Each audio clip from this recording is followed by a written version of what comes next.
ماں باپ کی قدر کر لو، ان کی دعا لے لو۔ جسے ماں باپ کی ہائے لگ گئی اس باغ میں پھر کبھی بہار نہ آئے گی۔ جسے ماں باپ کی دعا لگ گئی وہاں کبھی خزاں کا گزرنا ہوگا۔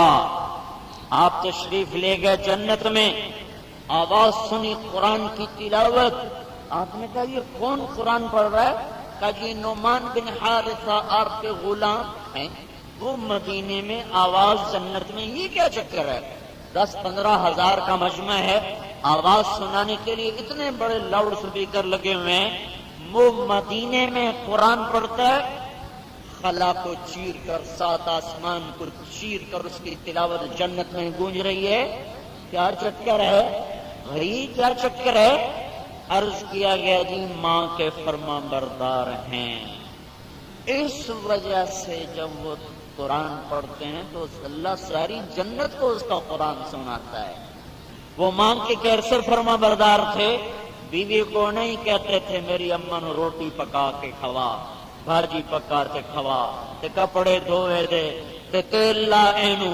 بیوی کو قریب نہیں آنے دیتے تھے، اپنی اماں کے لیے سالن خود پکاتے، آٹا خود گوندتے، روٹی پکاتے، پھر نوالے بنا بنا کے اس کے منہ میں ڈالتے، پھر اس کو تیل لگاتے، اس کی کنگھی کرتے، اس کی جوئیں نکالتے، اس کے کپڑے دھوتے۔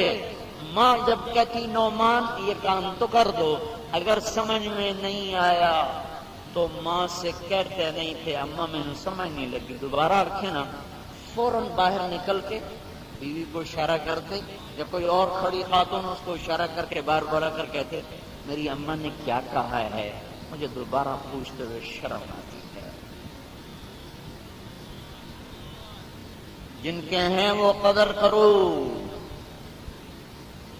جن کے چلے گئے وہ ان کے لیے پڑھو، کہ اللہ نے اس کے لیے بھی ذریعہ رکھا ہے کہ اگر زندگی میں کوتاہی ہوئے تو ان کے لیے پڑھ پڑھ کے ان کو بخشتے جاؤ۔